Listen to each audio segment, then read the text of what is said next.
Welcome to the Phasing Line Podcast. This is Sterling Coffee and Zero SSC, and I'm Marty, KC1 CWF. And this is like episode 6 or 5 or 10 or something. But 10. We don't really know.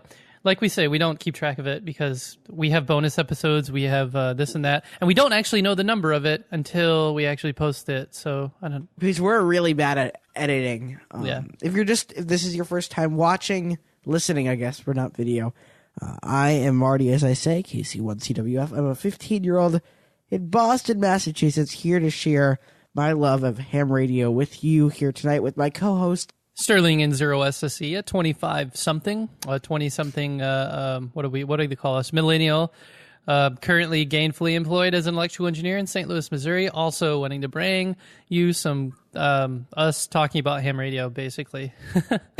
This is where we have two microphones. He yaps while I drink coffee. I yap while he eats burritos.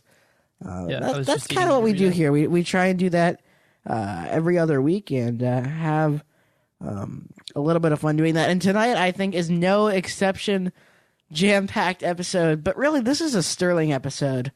I did a bunch of cool stuff. So yeah, I guess you could call it that. I am like ham jealous. But I think before we jump into my ham jealousy, just to keep you listening for a bit, I want to talk about what I've been doing. So are you saying that when I start talking, they won't listen? No, I'm saying I'm saying if I talk, they'll turn off. So they're already turning off right now. No. The concept here is that they'll keep listening to me because you're coming after. Oh, so they want to hear you. So if you really want to have not a cliffhanger, but what's the other word? A hook. Let's just say we have a giveaway to give at the end of the show. But you're not going to be able to get the codes to win the prize unless you listen to the whole episode. Mm-hmm. So you can't just skip forward to the end. We have our first giveaway, so stay tuned for that. All right, stay Marty, tuned. I'll give you the mic, and everybody can take a quick nap on the phasing line. LOL. LOL. Well, besides Sterling sleeping, I kind of had... So this weekend was strange. Last weekend, now it's the 16th of February, 2017. But last weekend was the CQWPX RTTY contest. It's a radio teletype contest. And I got on and got active. To people who know me, I am a contest-aholic. I get on in many, many contests. I'm extremely active. I like being loud. I like using big stations. I don't have a big station. I'm big into things like SO2R contesting. And if you've been listening for a while, you probably already know that. And if you haven't been listening, that is Single Operator 2 Radio. And I think we talked about that in, I think, episode 2 or 3, where you have two radios, two antennas, and you're like searching on one and operating and pouncing on another, right? Or dueling. Or doing dual CQs. Dueling or interleaving QSOs. That's what the cool kids do. Yeah. So I got on at home, which is like, when you go from like stacked monoband Yagis on big towers to like verticals in a yard with 100 watts, it's like a little bit humbling. So I got on this weekend with just about 500 watts. An ICOM 7300, which is really a contest-grade radio. That wasn't limiting at all. That's kind of, to me, a gold standard. And a pair of 40-meter phased verticals in my backyard. And decided to do a single-band, single-mode entry in the CQWPX RTTY contest, radio teletype, RTTY. Pretty cool stuff. And I did an entry just single-band, as I say, 40-meter only. And I put, 5 hours in the chair, so I made 300 contacts right around and 150,000 points. So, that's not all that good. I mean, it's a good little run. I didn't even tune multipliers because it's boring. RTTY is a slow mode. And it's very computerized. So most of it is just hitting keyboard keys. I actually do it while I'm doing homework often or doing work on the computer. Just because, I can have one headphone on, just the mouse on the keyboard on my lap. It's really slow, and it's fairly automated. So I enjoy doing RTTY contesting. I'm just not really serious into it, and I had a good time. And I think it's interesting. I've heard more and more recently the idea that people who maybe aren't on phone single sideband on HF because they're scared or have mic fright, more and more people are turning to digital modes like RTTY or PSK31, or if you're really slow speed, if you like really slow speed modes, there's JT9 and JT65 and things like that. And that seems to be what some people do. I don't do JT9 or JT65 or Olivia or anything like that. Those are just digital modes if you don't know. Just because they're kind of slow and I haven't had time to play with them yet, I definitely intend to in the future. But when PSK 31 first came out, that's what, phase shift keying at a 31 baud rate? Did I get that right? Yeah, it's officially, I guess, called BPSK, which is was it balanced phase shift keying? It's binary phase shift keying at 31 baud. Yes. And it kind of has grown in popularity over time. It got really popular around 2010 when things like sound card, you could do it with a sound card in your computer really easily. Anybody could get on PSK 31. And that's like very much a rag chew mode. You rarely see contests on PSK 31. And out of PSK 31 has evolved PSK 63 and PSK. It's just a bunch of so PSK 31 is the changing slowest the bandwidth it goes. and the speed. Yeah. PSK 31 is the slowest it is, and then you go twice as fast as PSK 63, and that's 63 bauds, which is about as fast as like most quick typers can type, like if you're skilled at typing. Right. And then it goes even faster. And then there's ones called multi-carrier, which are super fast. And right. You can send They're crazy fast. Like 1,000 baud or almost 1,200 baud, which is as fast as packet. Right. Which is, the issue you run into is oftentimes those can't be used on the HF bands. Yeah. Due to bandwidth restrictions. It's still only sent over the audio on a single sideband carrier. So you're still only putting out up to 3 kilohertz of actual spectrum, unless you're using the extended sideband, which you can do. Like there's no I don't know about data. I think there's bandwidth restrictions. I know I don't there's know some funny rules with data, educated. but I know if you send AM, like if you push the AM button on your HF radio, you're sending out 6 kilohertz of spectrum. If you use extended single sideband, which is I think some Kenwood radios do it, and then Flex radios might do it, where you send a single sideband tone, but it's like 6 kilohertz wide, so you can hear all the S's. Right, and things stuff. Nobody needs to hear. High quality. That is an excessive use of spectrum, but people do it, and people do it for experimentation. One of the things that the FCC kind of preaches about is SSTV and how SSTV can be used anywhere there's a phone band as long as it takes the same amount or less bandwidth as a single phone site signal. SSTV, slow scan television takes up that 3 kilohertz as well. It's just instead of colors, instead of like digital ones and zeros, it's in colors as a tone, so it sounds like right. That was a really good impersonation. I'm gonna put that at the end for the bloopers. Yeah. But so kind of getting back to the root, what I was trying to get to here is that RTTY, radio teletype, is pretty much exclusively a contest mode. Short exchanges, you'll never hear a rag shoot. You'll never hear what we call like a brag sheet on PSK 31 on RTTY. That rarely happens. Yeah. Where people just send their name, their call sign, all of their station in a macro format. So it's the same format. You have like name, location, grid, whatever rig, antenna thing, and it's like after they send that, it's like it's over. The contact is over. You don't actually talk about actual stuff. You just say the weather's nice. I have this radio. I'm using this many watts. Goodbye. Or not in that order. But it's really on radio teletype. It's more like 596 QRZ, which is more my style. True. It's not as bad as JT65, where you just send like call sign exchange or call sign signal report and then 73. But that's just how that mode is designed to work. Right, and I've done a little bit of both. I've also done not JT65, but I have done Whisper, WSPR, which is not they're not contacts. It's a mode that's more beaconing. Weak signal propagation reporter. WSPR whisper can do. You can set how often you want to transmit it, how often you want to receive, or not how often, but what percentage of the time you want to be transmitting and what percentage of the time you want to be receiving. The program has some really nifty features, but Right.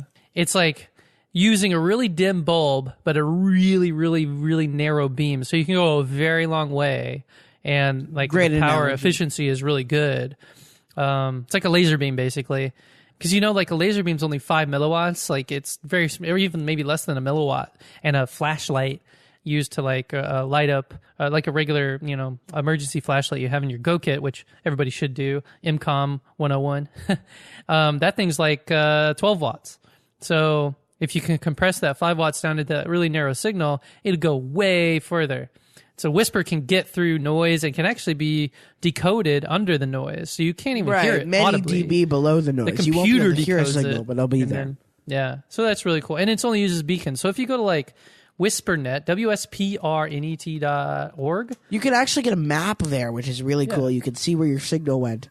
click on map in the upper left, and there's a whole bunch of stations with lines drawn in between them, showing like who heard who, and you can click on one, and it'll show K Victor 0 Sierra's hearing K6 uniform whiskey, and it was heard by Alpha Charlie 0 Golf and a whole bunch of others. So sometimes it's interesting to hear that, hey, maybe I'm being heard by a lot of people, but nobody's hearing me. Yeah, it's a good way to So test your propagation. does that mean I'm running too much power? Does that mean that I'm deaf? It's kind of interesting. I enjoy it.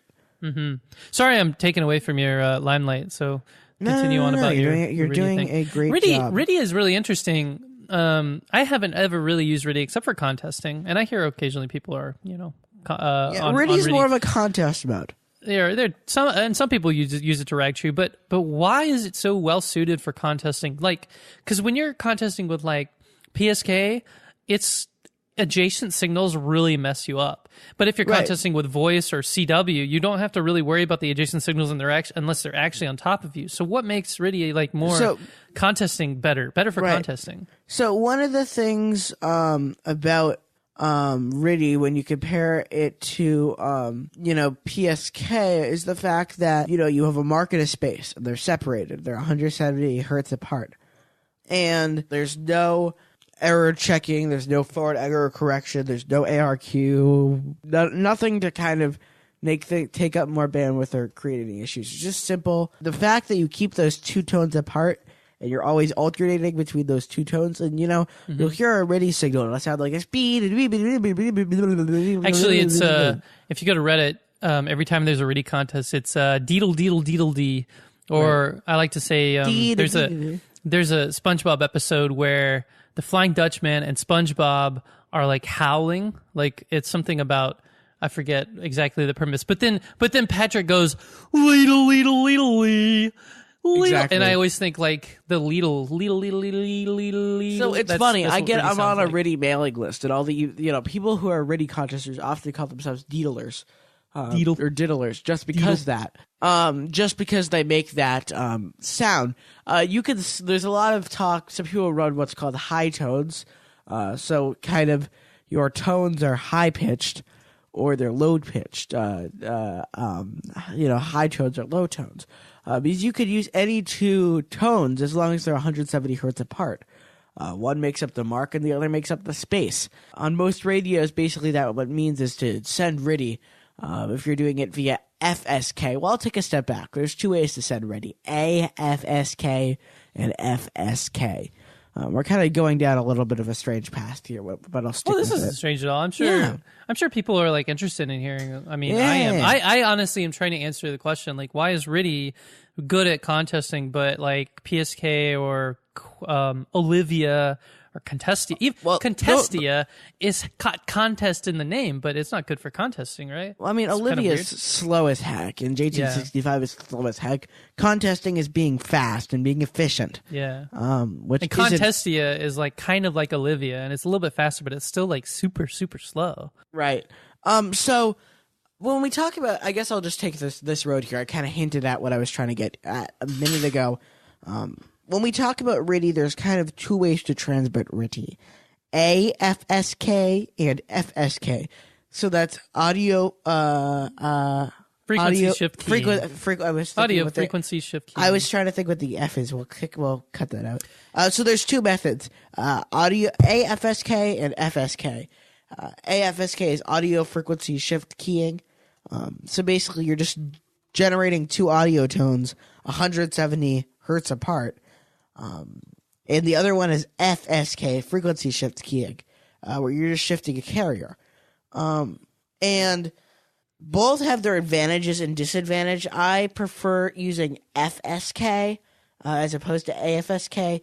AFSK is often used if you have like a sound card, and you're just sending just like you're sending PSK. PSK uses audio transmission as opposed to FSK like we use on RTTY. And there's a number of ways to key it. If you're just getting an AFSK, it might be easier. But I happen to use just a transistor tied to the back of a COM port on a computer. And you'll find a diagram of the circuit I use in the notes.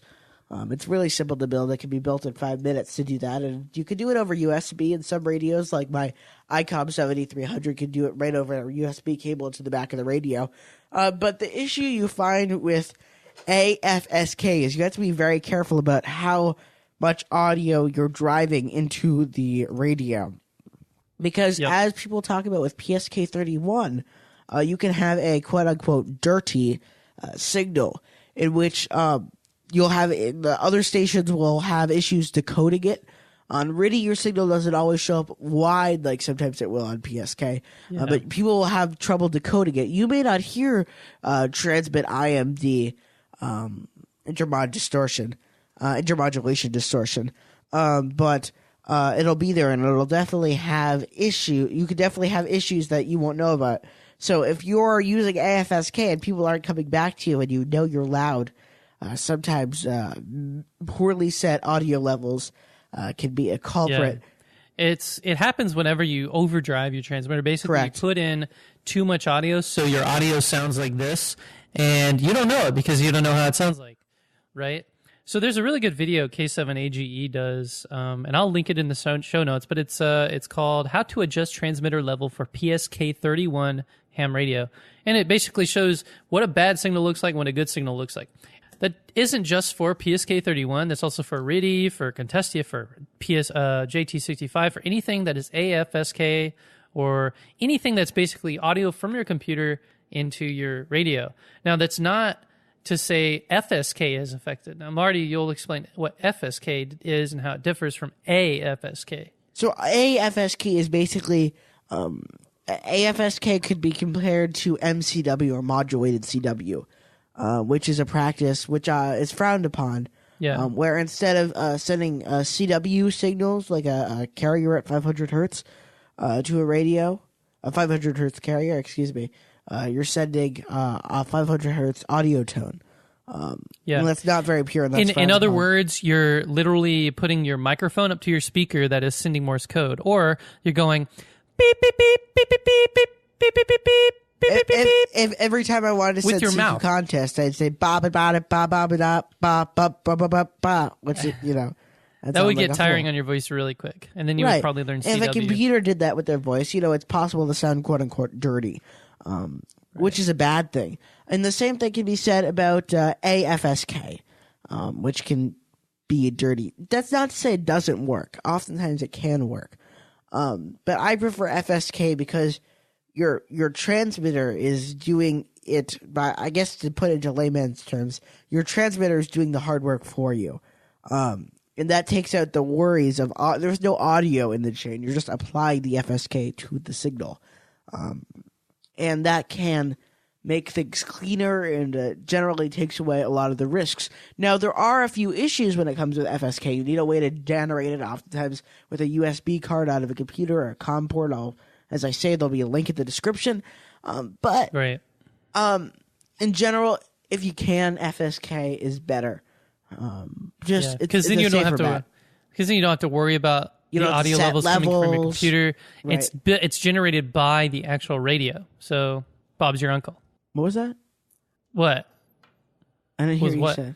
Bob's your uncle? Bob's your uncle. Have you never watched EEV blog, Dave Jones? No.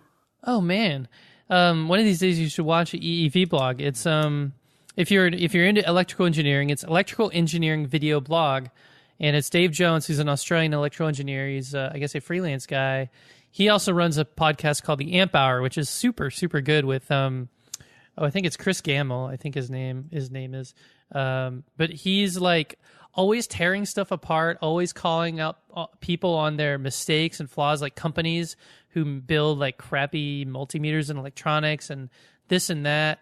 He does like oscilloscope reviews, spectrum analyzer reviews, and he shows how he like builds workbenches. So it's something that every ham should follow, who's into the technical aspect of things, because he's like really got a good insight. He also teaches things. He has like a class on how diodes work, transistors work, resistors, how capacitors are made, how level shifting is done. He's got thousands of videos, and he's like a full-time YouTuber / test engineering guy. So he's worth a good view. EEV blog on YouTube. Yeah, I guess I gotta check that out. But I think RTTY is just an interesting mode, and if you haven't tried it yet, not gonna hurt you. It won't kill you. Try some RTTY. Well, I think this has been a good first half, Sterling. We're gonna take a quick break, and then we're gonna come back with some war stories from a trip to the Dayton. The Orlando Hamcation. The other Hamvention. Yep.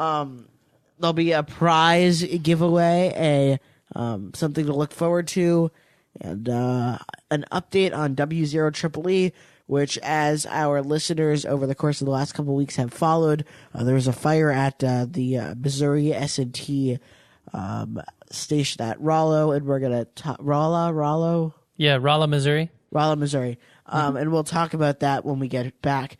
So, thanks so much. Listen, and we will be back here in just a minute here on the Phasing Line Podcast. Welcome back to the Phasing Line Podcast, Part 2. You survived the break. I am Marty KC1CWF. And I'm Sterling N0 SSC. And I guess this is the part of the show where Marty has nothing intelligent to say. It's my turn to take over the mic. It's his turn to talk. Oh my God, I have to keep my mouth shut. Yeah, so anyway, you were mentioning before the 2-second break about W0EEE and their shack fires. So just a real quick update. What's going on there? So you mentioned they had a fire at the Emerson Hall. There was a fire on the HVAC system on the roof. So it basically closed down the building. There was no damage to the EEE shack, but they renovated the entire building.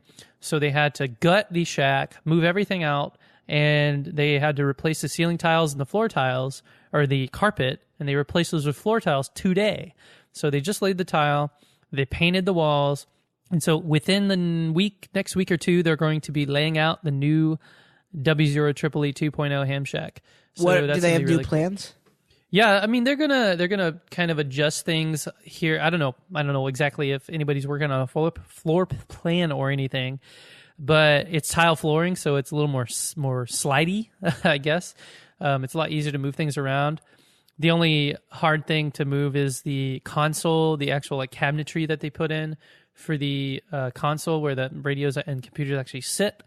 So it'll be really interesting to see what they have to offer for members of the EEE club and esteemed alumni who are who live in apartments and want to play with radios. Exactly. I'm so eager for them to plug in their new. Have they talked about remoting it? Well, yeah, they have Flex 5000 and they're getting a TS990. I'm pretty sure, which has an Ethernet port, so it's very easy to remote into. The only issue is how do they deal with lightning and unplugging remotely. So there's a couple people, I'm sure, having plans on figuring out fancy ways to do that. There's actually, I'll put this in the show notes because I always bring it up, but there was a project where this guy made a lightning actuator. And he used a linear actuator, which is a motor that just goes, I guess, in and out. And not intelligent. It pulls. It was like it had two connectors on it. Push on PL259 on the left and right, and they're push on. It's kind of like an RCA jack. If you know about like what you put on the back of a stereo or like into the back. If you used to have a Nintendo 64, you know what I'm talking about. It's a plug that just slides onto. It's a jack that just slides onto the plug. No spinning, no turning, no. They make push-on PL259s, and that's what this was. And I found that out. So basically, it's a push-on PL259 on an actuator that is remotely controlled. So he hits unactuate or unplug, and it pulls this actuator down, unplugs the two connections, and gives it a good like 12-inch air gap, so that Lightning has a ground path. I think it's grounded at using like a polyphaser or some kind of RF switch. And then when he wants to plug it in, hit on, and then it slides those plugs into the PL259. So I've kind of lived really cool. under the risky view that I don't want to plug my radios. I don't live in fear. I use what I have while I have it. I've been to all sorts of big contest stations and radio stations all around the country. I've yet to see one that unplugs on Lightning's terms. Obviously doesn't use their radios and turns things off. But never like complete unplug. I mean, if you're gonna get zapped, you're gonna get zapped. There'll be transients. Is it a good idea to unplug? For sure. Well, I think you're privileged because you live in Massachusetts and it never we have less lightning than you guys do. But if you live in like Florida, you get the most lightning in the whole world, and even in Missouri, here at lightning's quite a bit during the summer. So it's always prudent to unplug your stuff. You might have your own personal choice. Personally, I've never had the problem. I've always used polyphasers and our lightning arresters. I've always used lightning arresters to deal with it, but never actually had anything fry that wasn't an act of God. I've fried radios on my own accord, but join the club. That was because I'm a dummy. So hey.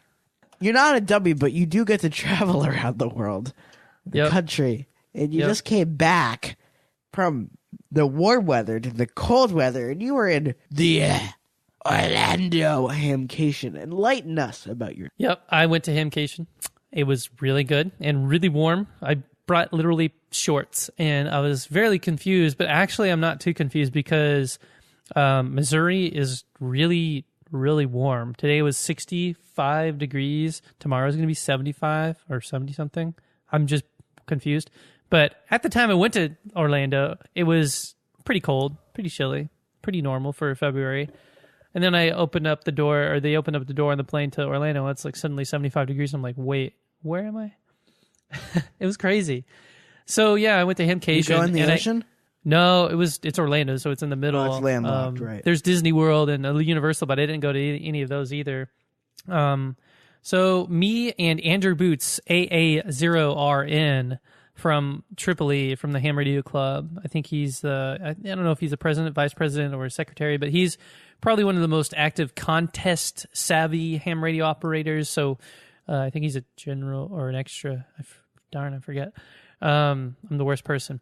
I brought him down on the companion pass on some rewards and on Southwest. So we both went for free thanks to my fiance's hobby, which is getting rewards points on credit cards. Churning. If you go to reddit.com/r/churning, there's a whole world of getting a lot of credit cards to get like points for traveling, and a lot of people do blogs, and it works very, very well. And we are both employed and have incomes and have expenses like adults, so there's no debt involved. That's the worst thing you can do. We just pay our cards off after the month, but we make enough money and spend enough money to get to a minimum spend, so we get reward flights. That is the best thing ever, which is why I'm marrying this fine girl, Justin. Hope she listens. She'll really like that. But anyway, we went to Orlando, and I specifically went because they did a college forum, and the ARRL is doing this thing called the ARRL Collegiate Radio, or Collegiate Ham Radio Initiative, Collegiate Amateur Radio Initiative, that is, CARI. And they started by doing this collegiate forum in Hamcation. I would call it kind of a kickoff for CARI because we haven't really seen much. There's been some articles. Tom Gallagher, NY2RF, has spoken about it and written about it in QST.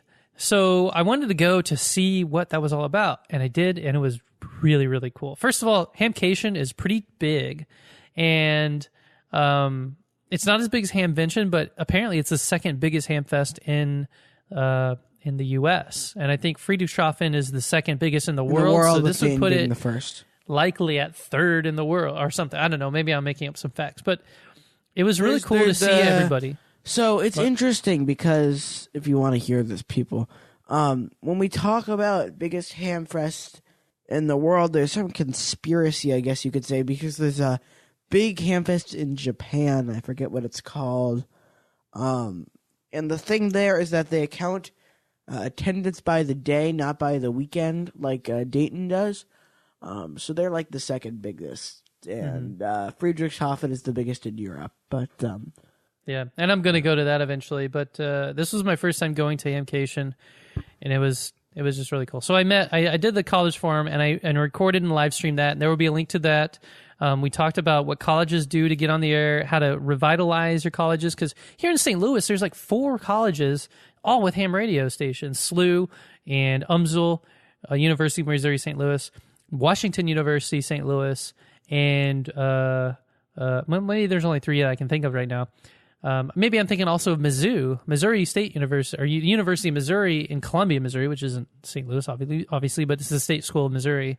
They all have ham radio clubs, but they all went defunct. Like, they went off the air and they lost their funding, but they still have like tri-banders on the roof. So this is going to get those colleges back on the air because we're pushing things like curriculum. It's very important because to electrical engineers to become hams, I feel this is kind of our mission is to show electrical engineering and mechanical engineering and computer engineering and computer science majors, kind of focusing on them because ham radio is an excellent tool to learn about what you're actually going to be doing, and it's an excellent way to network. It's an excellent way to play with the skills that you learn. Without getting too burnt out doing homework and projects and that sort of stuff. It's actually a lot of fun. Like software-defined radio, you can hear the world, you can hear your police, you can hear your EMS, you can decode pagers legally. Don't decode pagers that you're not supposed to decode, which are usually like hospitals or like businesses, by the way, because that's illegal. But you can decode pagers that you own, quote unquote. You can, like with electrical engineering, you can build radios, you can learn about transmission lines and Smith charting and just basic electronics as well before you even get into those classes because you're doing things that are more interesting and more fun and more relevant and more applicable to like the real world. So that's like a super, super important thing that colleges, especially engineering colleges, need to know with ham radio clubs. Not to mention like the alumni backing that ham radio clubs have, because back in the past, ham radio clubs were super popular. Ward Silver and N0AX. Ward Silver in 0AX and George Schindler, WB0IIS, is the president of the Missouri S&T Electrical and Computer Engineering Academy. And so that's like the alumni group that have made outstanding contributions to their profession. So just imagine how much clout that has for the ham radio club to get the things that they want and need to have a successful ham radio station, to know the people in like, you know, the high upper echelons of your university. And I mentioned Ward Silver in 0X, and almost everybody knows him from Ham Radio for Dummies, and he writes for the ARRL. He's written a lot of parts of the handbook, a lot of the like licensing materials. So that also provides us a lot of fame. And the thing is, like what we're trying to say is, you don't know as a college like who your alumni might be, right, if you're, I guess, a larger college. But putting those feelers out and saying like, hey guys, our ham radio club is active. We need some donations from our alumni that we found in our logs from 1940s. And then suddenly you have Ward Silver and like the Academy like knocking on our door saying like, oh my gosh, yay, they're finally active. So that's super powerful. And that's kind of what we did at the Collegiate Forum. There's a whole lot of other things going on. And you never know who you're going to find by putting your feelers out. Now, don't let that discourage you if you don't already have a ham radio club, because now's like a better time than ever, like Marty said, to start a ham radio club, because you'll have the backing of the ARRL right now, because there's like with this carry program, there's a huge amount of support. And we, as a community of college hams, you can go to ARRL carry on facebook.com/group/ARRLCARI. I'm sure I don't need phonetics because this is a podcast and I'm not going over a 3 kHz channel unless our viewers want us to. We can do this over ham radio. But anyway, like you have us supporting you, so we can figure out how to get your club on the air and started, and we can help you work with your student funding board and your alumni board to help you start your equipment appropriations fund and to get a tower or an antenna and some radios and even a space. So there's more support for that than there has been ever, and now is a really good time to start a ham radio club as well as revitalize it, like I mentioned earlier. So I'm really excited for college. Even though I'm a graduate, I'm still 25, so I'm thinking about going back and getting my master's. Still 12 at heart, but yeah.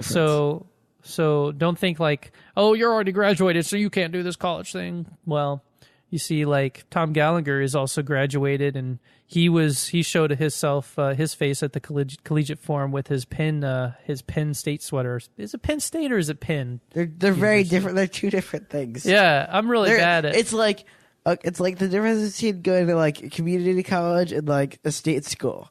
But like on another level, like you don't confuse those two. Big difference. I know. Big See, difference. I'm from Missouri S&T, and we had a Division II football team that was a nobody football team that, for some reason, the university thought we still needed to give money to because football is everything. But I digress. So yeah, Hamcation. Besides that, what else was there? There was DMR? I met the Lee family, which is the family friends. of young hams, all brothers and sisters. They're really cool people. They Faith Hannah and what's the younger one? Hope and Grace. And Grace. They were all doing the and Zechariah. I think he corrected somebody because somebody called him Zachariah, but his real name is actually Zechariah. ZECH. WX4 TVJ. Their dad is WX4 TV. Faith Hannah is A4FH. Hope is CAM4 IPF. I'm pretty famous, and Grace is CAM4 TXT, who just upgraded to General this week. And I just had lunch with them like a month ago. That was kind of fun. Yeah, and remember back in the day, you won cookies from them. Yeah, they did. Our first episode, we talked about that was episode number 1. Yeah. So, but yeah, I met them in person. I talked to the father of the whole organization. He's a really cool guy, and the mother. And I just love I know the girls and Zechariah loves it too. Hopefully, I'm pronouncing his name right. But it's just so enlightening and heartening, not disheartening, but heartening. I don't know, to see like them in the hobby and enjoying it so much. So I heard about there's some like drama going down there. Oh boy. So let us derail onto the drama side of ham radio. Does anybody know, with a raise of hands out in our audience, how repeaters are coordinated? Because people curse and swear and yell at each other, and eventually, something happens. Yeah, there's a lot of heated debate and discussion when it comes to putting a repeater on the air. If you didn't know that, now you can put a repeater on the air no matter without coordinating. You don't need to coordinate it. But in the 70s and 80s and 60s, there was a huge boom in ham radio, and people just started putting repeaters up everywhere. And so there were problems of interference and intermod and desensitization because there were so many repeaters that they would interfere with each other on the same frequency or adjacent frequencies, and there was nobody to coordinate it. And there would always be fights with like, oh, I was on this frequency first. Oh, well, my repeater's crystal controlled, so I can't change it. Oh, well, I have this, rent to this tower, and this is the one I always like, whatever. It's like in a contest. This has been my run frequency. I've been sitting here for 3 hours. No. I'm louder than you. Right. Totally against the rule. Well, against the conventions. And I think it's against the regulations. It's definitely against the code of conduct that us hams hold ourselves to, is to fight about who owns the frequency, because nobody owns the frequency. When we talk about ham radio at its base, Part 97 gives us kind of the role of advancing radio art. And I'm under the impression that there's no advancing radio art by yelling at each other. Yeah. Yeah, I totally agree. And we hams need to refer to the DX code of conduct and other codes of like just the Common idea sense that code of conduct. we need to be good to each other. And there are a lot of cases, and ham radio is no exception. Every hobby is no exception. There are a lot of bad people in the hobby, in all hobbies. But we're beating there are around a lot the of bush here. curmudgeons. There's a lot of fighters. There's a lot of, just of all types of people. And so, yes, sometimes there are people who are less than savory and they get on the air to argue, or they talk about politics and debate their position over a repeater, or they fight about repeater pairs. So as a result of all of that infighting, what happened was repeater coordination councils. So every state has a repeater count. Well, just about every state. And sometimes it's divided up into sections and geographical areas. And we'll talk about specifically the Florida Repeater Council. Now, FRC. they have a meeting at Hamcation every year, and it's like a members meeting. And if you ask somebody else, it's a board meeting, so not a members meeting. But what happened is, so I'm following this guy on YouTube, and he started this website called frcreform.org. And I'm following this guy, Brian, W9CR, Charlie Romeo. He's kind of the spearheader of the reformation of the FRC. But bottom line, there's a lot of problems that go on with repeater coordination, even though it's with repeater, like setting up repeaters, even though it's now coordinated by coordination bodies, because you start to get the classic hams who are in charge of their frequency, or just want to have a air of power over something. So they start to fight with somebody. Like, so you say you wanted to coordinate, or you wanted to put up a repeater. Well, you wanted to put up a 2-meter repeater, and you were thinking, oh, I'll put it up on 145.450 megahertz. And then you send that to the repeater coordination committee, and then you don't hear a thing. And then you go like, hey, can I put this repeater up? And then you hear back, and they'll be like, no, that frequency doesn't work. And then, so to the repeater owner, it's kind of a tough problem. It's a problem to deal with, like a hurdle. But it's in the best interest, because you don't want to you don't want to put up a repeater that isn't coordinated.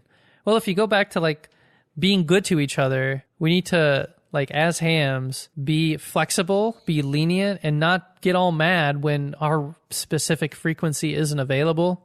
And coordinate repeaters like decentralized. And I think with crowdsourcing, with Repeater Book, with like ARRL's Repeater Director, you can now go to Repeater Book and type in a repeater and set it up. And you can see all the other repeaters in your area, and you can coordinate your own repeater without a coordination body, without fighting, without anything. And if somebody doesn't put up a repeater on there and it starts interfering with it, then that is a problem that we can deal with, because we are ham radio operators, and that is what we do.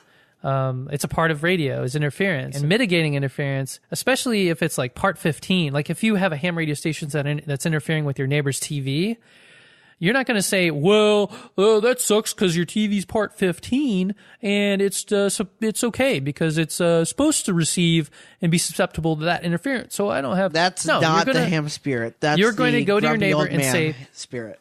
Yeah, exactly. You're going to go to your neighbor and say, like, well, here's how I can help. Let's work on this together. On your telephone lines, we can put some... we can bundle up your cable so it's not, parallel to my antenna, and then do some stuff that'll fix the interference. Same goes for repeaters. That's just my opinion, man. So if you have if you want to debate me, let us know at contact@phasinglinepodcast.com, and I'll be happy to. We'll be happy to decentralize repeater coordination. Sterling and I get email. We both get emails at that address, and we're happy to get back to you. So it sounds like you had a lot of fun. Yeah. Beyond that, everybody wants to know, like, what was the cool thing at Hamfest? What was the cool new thing at the Hamfest? There wasn't much like new stuff, and I never go to Hamfest to buy stuff, but they did have Hytera there, and I haven't gotten any DMR. Hytera? Hytera, Hytera. Oh, the really expensive one. Yeah, they actually had the commercial distributor there, which was interesting. And DMR is interesting in itself, because it's a classic ham radio adaptation of commercial equipment into the ham radio world. I'm sorry, I didn't mean to cut you off. Keep going.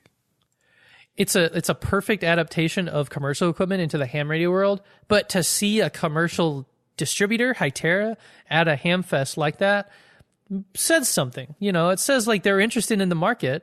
And so that means, they might help push the amateur radio agenda in DMR. I mean, I personally do not support DMR in the ham radio realm. I have a variety of issues on multiple fronts with it. I don't think this is the place where I'm going to get in and debate it. But general, I don't think it's we'll do that for the next episode, because I have my qualms against it too, and DSTAR and Yaesu System Fusion. And this is something we want to talk about on the podcast. We'll do a whole episode about digital modes. Absolutely. But whenever you see a vendor support, just to kind of step outside the mode itself, to see vendors come out and support it, is kind of interesting and exciting for the amateur community, because that means they're kind of engaging and getting support. But I want to change subjects here for a little bit. We, this episode, are announcing our first giveaway.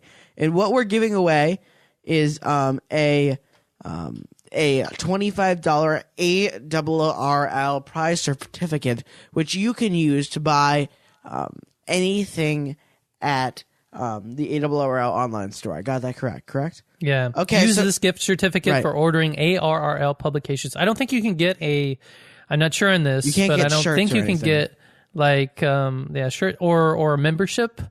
But I have to check on that. So there's a but it'll be yours in 2 weeks. Right. So to win this, it's very simple.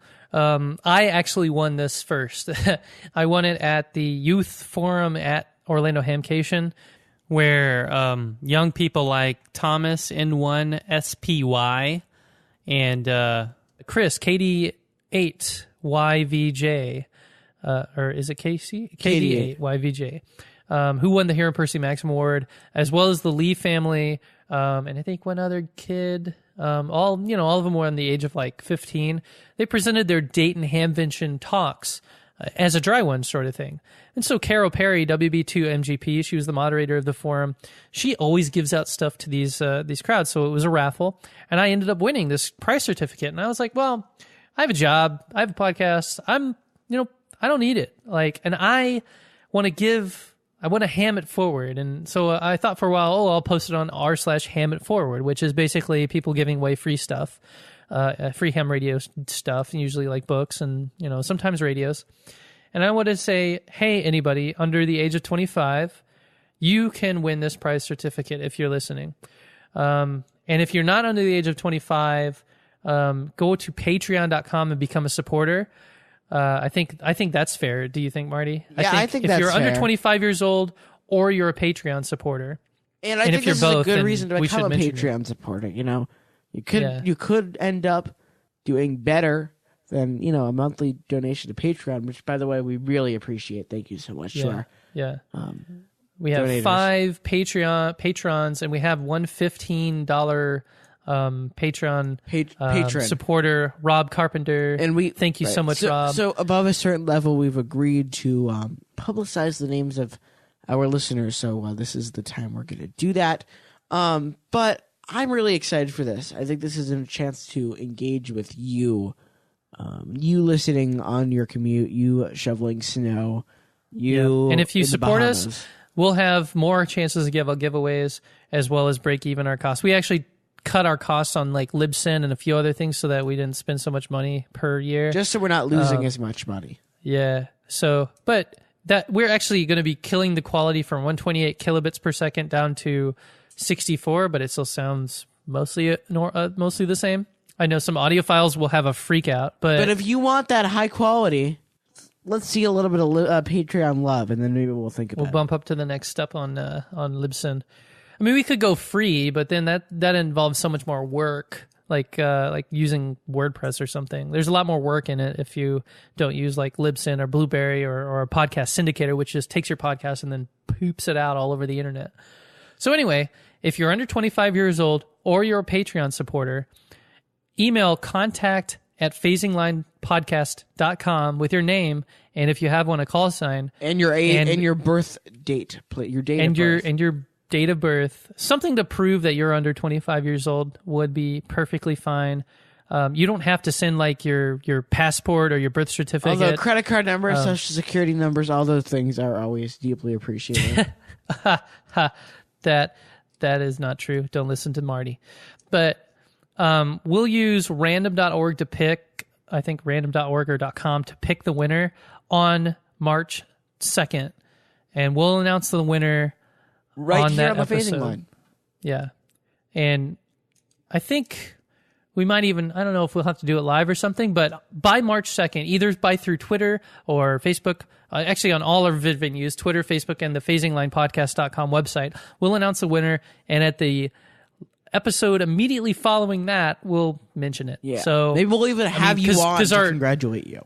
Absolutely. Our release schedule isn't perfect. So one more time. Under 25 years old or a Patreon supporter, email us at contact@phasinglinepodcast.com with your name, a call sign if you have one, and your age, and maybe some proof. We'll use random.org to pick the winner on the 2nd of March, 2017. And this $25 prize certificate will be yours. And it'll be fun. It'll be a lot of fun. So we look forward to hearing you. Hearing from you. And hopefully this will be the start, the first of many giveaways that we have on this podcast. Because everybody loves nice things. And I know I love giveaways. And it's crazy how much I've recently won things at Hamfest. You won a radio in Dayton? I won a radio, I won a clock, I won this thing. And now I'm like, oh my gosh, stop giving me so much stuff. I need to give this back out and ham it forward because I feel like I'm in debt now. So, but I won't be out of debt once I give this away. I'm always in debt to our listeners who are so gracious to listen to us babble on for hours on end. Okay. Because that's excellent. So awesome. So yeah, this is the end of the show. We're gonna just go away now. Go check out. I don't know how to end the show gracefully like you do. Go check us out on the phasinglinepodcast.com, on the Phasing Line Twitter, and at Facebook on facebook.com/thephasinglинepodcast. I think our website phasinglinepodcast.com. Patreon, give us some love. Patreon.com/phasinglinepodcast. Subscribe to our RSS and stay tuned. We'll see you soon, okay? Yeah. Bye-bye. 73, everybody. Ba